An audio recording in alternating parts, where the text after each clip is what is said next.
Welcome everybody to another episode of Deep DISCOG Dive. Today we are going to be continuing on with Kanye West's discography. My last episode was reviewing Graduation. Today we are going to be moving on to his next album, which is 808s and Heartbreak. 808s and Heartbreak, a very divisive album from Kanye West. And perhaps I'm going to piss some people off with this video based on my thoughts on this album. It was a very different album for Kanye West at the time. Actually, just very different for music in general. It wasn't what a lot of people were expecting. Very much different from all of his previous albums, but anyway, we should probably hop into the review. I'm going to give you guys some more extended sort of viewpoints I have on this project towards the end. For anybody who's new to Deep Discog Dive, what I do is I take an album and I put in order each song from worst to best in my opinion, followed by a score. So without further ado, let's hop into it. There are 12 songs on this album, and at the number 12 spot we have See You in My Nightmares. This track is just awful. Just fucking horrible. First of all, I'll touch on the instrumental. It just isn't for me. Wheezy is featured on this track with Kanye, and they're both bad, but Wheezy especially, oh my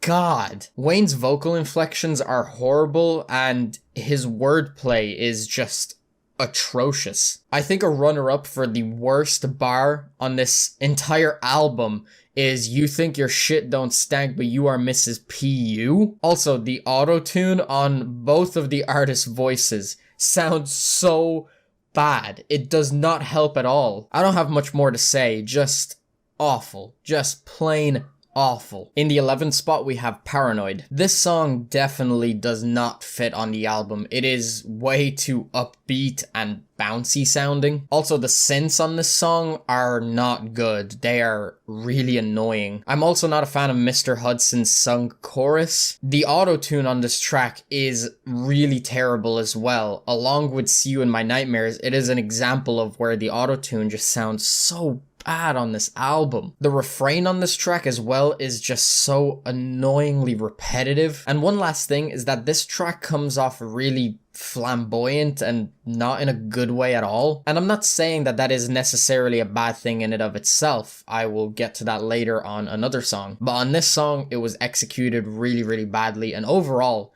this is just a skipper for me. In the 10th spot, we have Robocop. Wow, this song is so fucking corny. The beat is really flashy and glamorous, but not in a good way. Kanye's performance on this track is really annoying. It sounds really girly and is incredibly embarrassing to listen to. The Robocop references are cringy as fuck with the robotic sound effects that are placed on top of the instrumental. Overall, just another really god-awful track. In the number 9 spot, we have Streetlights. Now, so far in this review, I've kind of shit on this album a little bit. Those last 3 songs that I just talked about, See You in My Nightmares, Paranoid, Robocop, all absolutely terrible tracks in my opinion, completely unlistenable. But right now in this review, we are about to experience the fastest 180 you will ever see on any of my reviews. This track is amazing, and I'm not kidding. Like, we're going from the 10th spot, which was Robocop, and everything that came before it, which was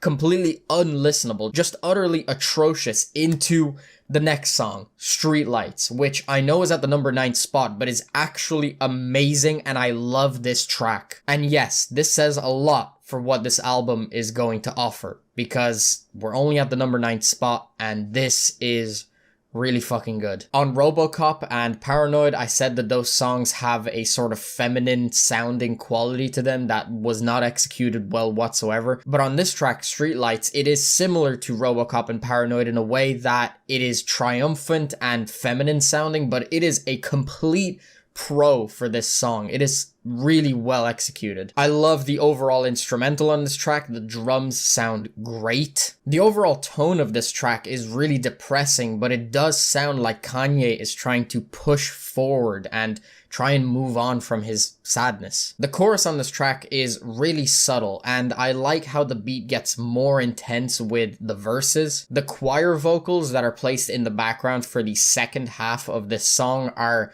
gorgeous. That's everything I had to say about this track, and as I said, That was one hell of a 180. In the number 8 spot, we have Coldest Winter. Again, like Streetlights and many other songs on this album, there is a depressing tone on this track. A real feeling of isolation is captured really well on this song. I love the little synth lead that comes over the drums throughout the entire track. On this track, Ye is hurting from losing two very important people in his life, his ex-girlfriend and his mother. It seems like Ye sort of blames himself a little bit for his mother's death, with lines such as, "If spring can take the snow away, can it melt away all our mistakes?" It's a really sad song, and as I said, the way it captures that feeling of isolation is what really sells it to me. In the number 7 spot, we have Love Lockdown. First, I just want to say that the build-up on this track is great. I really love the hard tribal drums. Ye's subtle delivery just does wonders in preparation for the climax on the song, which is the chorus. And speaking of the chorus, it is powerful and intense. Ye's vocals over the drums are just great. This overall track is extremely powerful, and it sees Ye talking about his view on relationships. He talks about how he doesn't want to open up anymore and he wants to keep his love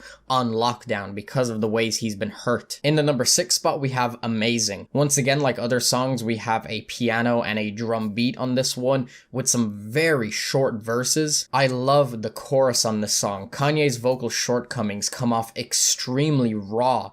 The auto-tune that's placed on top of it as well sounds amazing. The choir that gets introduced onto this track is amazing, and along with the Jeezy verse, which is really fucking awesome, it sort of sounds like it's teasing towards Kanye's next album, which would be My Beautiful Dark Twisted Fantasy. The reason I say that is because of its grandiose presentation and larger than life feel. Definitely a huge highlight on the album. In the number 5 spot, we have Heartless. The chorus once again on this track is amazing. I love the auto-tune that is placed over Ye's voice. It just sounds so raw. A very simple instrumental with some piano splashed in occasionally. Similar to other tracks on this album, this song has a very simple structure. However, I will say that the bridge specifically stands out to me. Ye is talking about his ex-girlfriend on this song and the ways that she wronged him because she cheated on him. And what I'm about to say doesn't really relate to the music, but a fun fact that I found out while doing my research, while listening to this album and taking down my notes,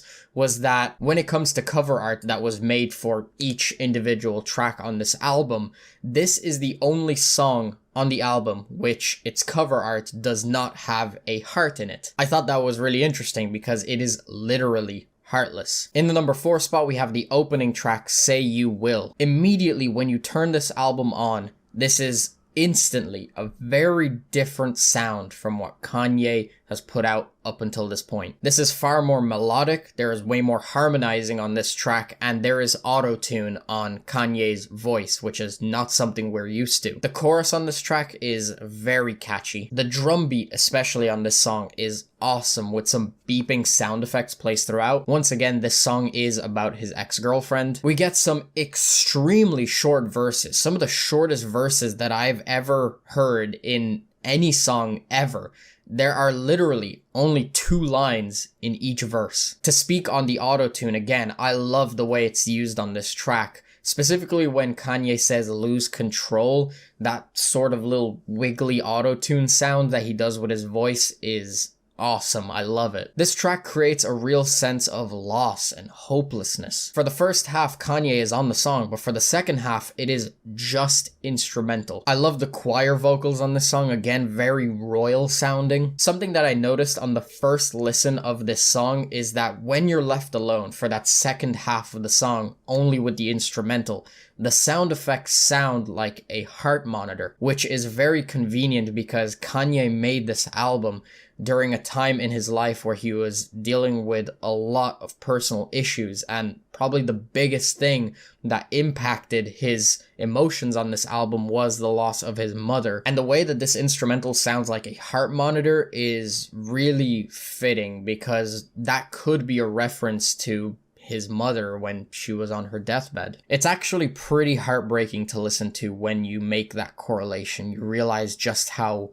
depressing this track is. In number 3 spot, we have Bad News. This is probably the most devastating track to listen to on this whole album. Kanye sounds so broken and emotionally numb. This is once again about his ex-girlfriend, talking about the situation where he found out that she was cheating on him. He talks about how his face literally turned to stone with the lack of emotion that he felt when he heard the news that she was cheating on him. The incredibly dark pianos that play at the beginning create a real sense of aloneness and despair. Ye sounds just as beaten down on this track as the drums that come in that are extremely powerful. His singing is mediocre, and normally that would be a negative for a song, but it actually adds so much to this track. He literally sounds like he is on the verge of breaking down. This track is incredibly depressing and paints a very, very clear picture of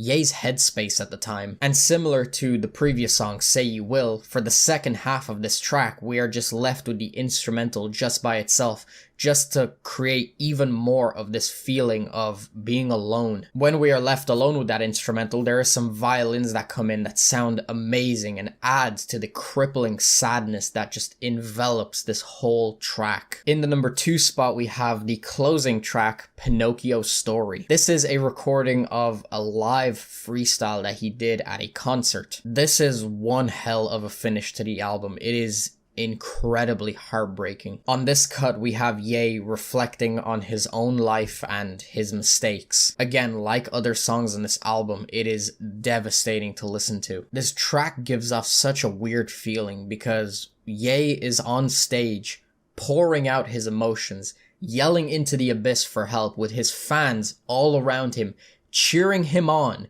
yet he sounds so alone. He sounds like such a broken person. The first verse on this song especially, to me, comes off extremely beautiful. So beautiful that I actually want to go through the entire thing and read it off for you guys in this review. In the first verse, he says, "It's so crazy, crazy, crazy. I got everything figured out, but for some reason I could never find what real love is about. No doubt. Everything in the world figured out, but I could never seem to find what real love was about.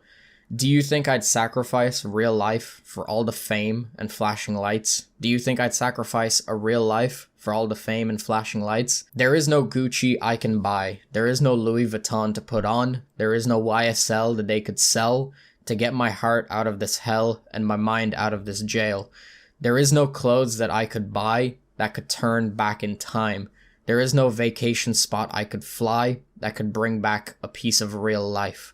Real life, what does it feel like? I ask you tonight. I ask you tonight. What does it feel like? I ask you tonight to live a real life." That verse says so much to me about Kanye's headspace and where he was at the time. I mean, he's literally dissecting himself, talking about his jewelry, his clothes, the amount of money he has, and all of that doesn't matter because his relationship with his girlfriend is over and he lost the most important person in his life, his mother. The line specifically where he says, "There is no vacation spot I could fly that could bring back a piece of real life," is heartbreaking to listen to. The piano with faint strings plucking away just adds to this feeling of sadness. This entire thing is packed with so much emotion and, again, is probably the rawest moment on the whole album. And there's a certain feeling that I get from this song that I haven't heard a lot of people talk about, and that is that, to me, this kind of sounds like the last moment we ever got from what we would consider old Kanye. And I'm not saying that this is the last moment where he made good music. That's not what I mean.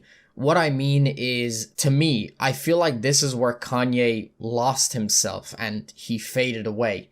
He faded away from being that kid on The College Dropout who was talking about his life and relating to other people and transitioned into what we know Kanye as today, where that began with My Beautiful Dark Twisted Fantasy. And the reason why I say that I feel that Kanye sort of faded away, like a part of Kanye faded away, is because of the lyrics where he talks about him wanting to be a real boy again. To me, it comes off like Kanye being aware that he is transitioning away from his college dropout, late registration, graduation self, and into this next point in his life where he's not going to be the same person anymore. And I feel like Kanye on this song doesn't want to change. He doesn't want to become what he's going to become. He wants to be a real boy again. He wants to hold on to those memories he created. He wants to hold on to himself, but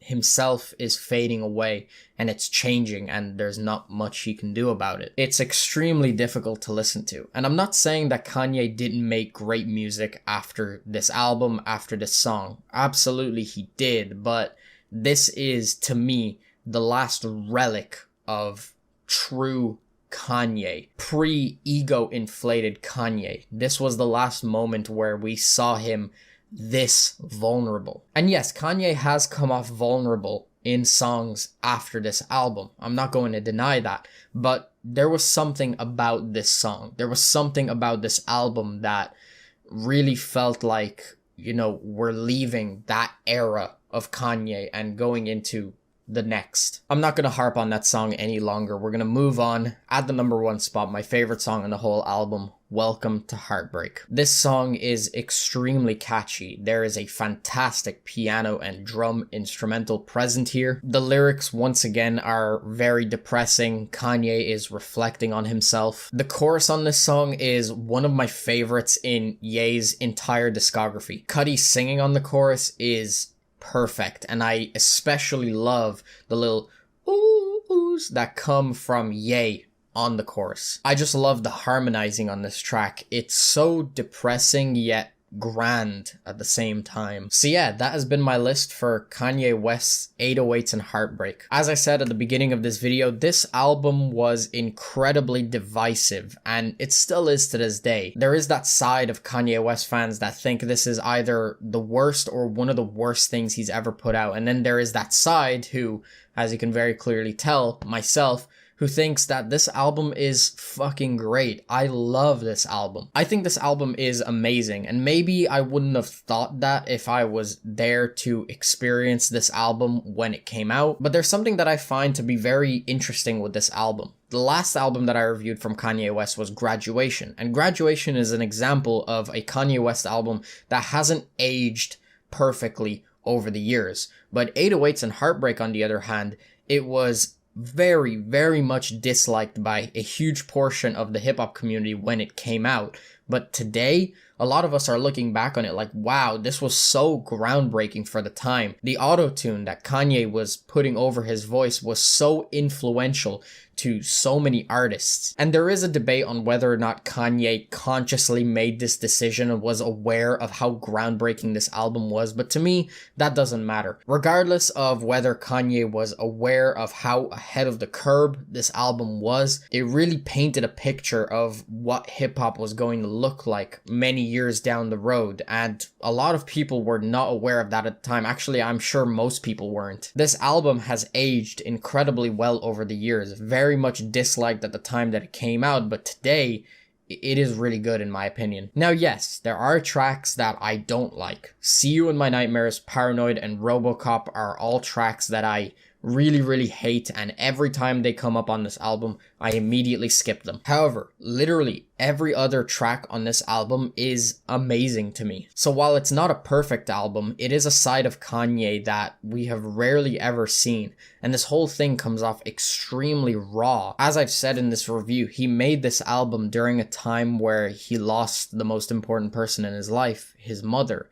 And God knows how difficult it is to make good music when you're experiencing something like that. I think all of the emotions that Kanye was going through at the time translated excellently into this project. I personally love this album, and I understand that there are people out there who simply don't feel the same way. My partner, Ayeshi, is actually an example of someone who does not enjoy this project. She doesn't think it's a bad album, but it is her least favorite, and I think that's just how this album is. It's incredibly divisive. There are people who love it, and then there are people who hate it, and I just so happen to be on the side that loves this album. So with that being said, when it comes to scoring this album, I am feeling an 8 out of 10. As I said, not a perfect album, but definitely one that I love and enjoyed the majority of the way through. But yeah, that has been Kanye West, 808s and Heartbreak, Deep Discog Dive, finished. I'm gonna wrap this video up here. So yeah guys, that's pretty much the end of the video. If you guys enjoyed, make sure you smack the like button. If you want to stay up to date with my content, please be sure to subscribe. I'll have my last video in the corner. If you haven't checked that out already, definitely make sure to check it out. Hope you guys enjoyed. Thanks very much for watching. Peace out.